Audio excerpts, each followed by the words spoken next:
Let's take you right back to Sky Harbor Airport. A pursuit underway. You see a stolen vehicle on the taxiway of the south runway of Sky Harbor Airport. We had first told you about this probably about 20 minutes ago. Phoenix police basically, this car came onto their radar. This truck is a stolen truck. They pursued it all over town and actually just by air. And eventually this guy ended up at Sky Harbor Airport and managed to get onto the tarmac at Sky Harbor Airport right now. He's working his way, it looks to be westbound on the taxiway on the south side of Sky Harbor, the south runway. Police thought they had him cornered in an airport fire station parking lot near the new control tower by Terminal 3, and then it appeared that he simply busted through some sort of gate to get out. Let's see if we can go up top to Newshawk 5 and Scott Cliffton. Scott, what are you seeing? Mark, this is absolutely unbelievable. The police department looked like they had this individual cornered into a employee parking lot right by Terminal 3. We watched him back the car up and just looked like he rammed right through a fence right behind the fire station, took his car right out onto the taxiway with airplanes, commercial airliners taxiing by. Looks like he's going to try and get through. Just rammed right through the fence, has the fence completely wrapped around him. This is the cargo area. This is where airplanes come in. They offload cargo here at Phoenix Sky Harbor. You can see he just went right through a security gate, a second security gate. Police officers are ramming him, trying to get him to come to a stop here. You can see officers coming out right now, guns drawn. He has not gotten out of the car yet. Let's watch and see what happens, whether he's going to try and back up or continue on. It looks like he cannot move. He has, looks like two different sets of gates that are wrapped around the front end of this pickup truck here. Officers still moving in. I'm watching police officers driving down the taxiway. We're watching motorcycle police officers racing over to the area. Individuals, officers running up to him right now. He's still not gotten out of the car. You can see an officer standing in the, looks like the back end of the pickup bed there.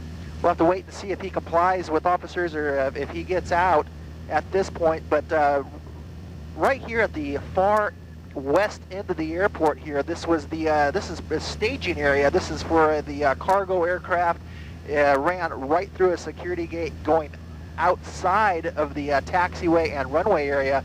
When he first got out here onto the taxiway, I'm sitting here, I'm listening to the Phoenix control tower, and he immediately seized or stopped all aircraft. He said, I mean, this is a blind call to all aircraft that are on the runway and taxiways. You need to come to a complete stop.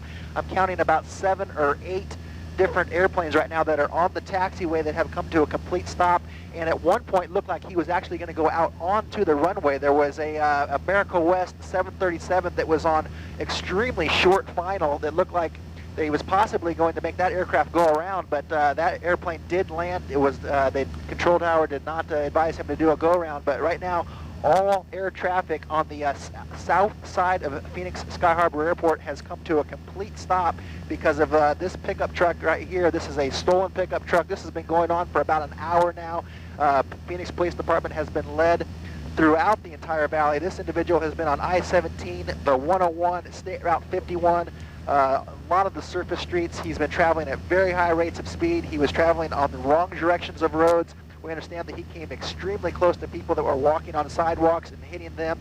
Came down here to Phoenix Sky Harbor Airport, drove into what appears to be some sort of an employee parking lot right by Terminal 3. Now we understand when he drove into that parking lot, he went over some one-way spikes and apparently did flatten some of the tires on the pickup truck.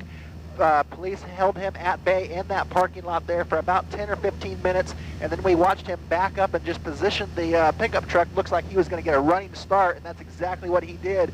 And then he just floored that pickup truck and went right through a gate of that parking lot, and that took him right out onto the runways and taxiways of Phoenix Sky Harbor. Then we watched him drive the entire length of the taxiway all the way down here to the east side of the airport, which is the cargo area, and really didn't know what to do at that time. And then he just looked at a couple of the entrance gates, some of the security gates, and just floored that pickup truck, plowing through the security gate, and then looked like a second gate as well. That's when some of the police officers decided that was the time to take the opportunity. They just rammed their cars right into the side of this guy. They did not want him to get away, and at this point right now, it's still unclear whether or not he is, it looks like he may be being taken into custody at this point right now, but we watched officers jump out of their cars, off of their motorcycles, into the back of that pickup truck, guns drawn. It looks like at this point they do have him in custody. In fact, if you can look at the picture right now, looks like they at least have one person in custody walking him back to a patrol car at this time, you guys. Yeah, Scott, it looked as if there was clearly a point where Phoenix police decided they couldn't take any more chances or exercise any more patience. As soon as he barreled his way back onto the taxiway, he was putting many other lives in jeopardy. They had exercised extreme patience, backing away from this chase until it appeared he had been cornered. But it looks as if they were able to get him into custody without any extreme injury. In fact, Scott, after 9/11, once this guy went onto the tarmac, terrorist intentions or not, I imagine all bets were off, and I imagine that's why Phoenix police took the measures that they did. Oh, you know, this is a whole new ballgame. Once he entered the Sky Harbor Airport grounds like that, yeah, you're absolutely right. He's dealing with not only Phoenix police now, he's dealing with FBI. You know, he endangered the lives of everybody on board these airplanes and aircraft taking off and landing. So, yeah, he definitely, the police decided once he got onto the airport grounds like this, the taxiway and the almost onto the runway, yeah, they decided, like Mark said, all bets are off. We're going to end this, and that's exactly what we saw. Police officers, once he got into that gate, they rammed their cars into him, and they did not let him get out of the airport boundaries. All right, Scott Cliffton up above. Great job in Newshawk 5. Of course, we are working. Lights, just in the reach there, you can see him going into oncoming traffic. Weaving in and out of traffic, showing no regard for oncoming cars or pedestrians. Police say 28-year-old Damien Holmes took the stolen truck on a 2-hour joyride. Even police stop sticks didn't slow him down. It didn't slow this character down at all. He's still doing about 60 miles an hour in some areas. Holmes eventually wound up here at Phoenix Sky Harbor Airport and onto the bustling tarmac, where a half-dozen airplanes filled with passengers were taxiing to the runway. 2 Phoenix police officers fired upon that vehicle with their service weapons after it crashed through the gate. However, that did not stop the suspect. Not injured by the gunfire, Holmes kept driving on the runway, eventually ramming the truck through a second secure gate and into a motorcycle officer who then fired his weapon. Again, the shots did not stop the vehicle. They did not strike the driver. But soon after, an airport police lieutenant rammed his own cruiser into Holmes, ending the standoff that threatened airport security at Sky Harbor. The airport was shut down for anywhere from 7 to 8 or 9 minutes. As soon as he was apprehended, the airfield opened up. So we sat out there for, good half hour or so. Dee Howard was stuck on the plane that brought her in from Vegas an extra half hour, thanks to a major security breach at Phoenix Sky Harbor Airport. The instant he crashed through the gate, the supervisor gave word to all the controllers in the tower to stop operations at the airport. Right between Terminal 2 and 3. According to Phoenix police, Damien Holmes threw this wrought iron 8-foot fence and drove a stolen Nissan truck onto a busy tarmac. That truck made it dangerously close to several planes, and more importantly, to the passengers they carried. The vehicle was relatively close to the airplanes that were taxiing and or stopped on the taxiway. I can't tell you exactly how close they were.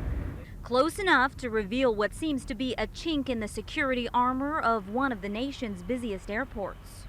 We'll go back and we'll look at this particular area, we'll look at the fencing, and we'll make a determination whether or not any changes need to be made.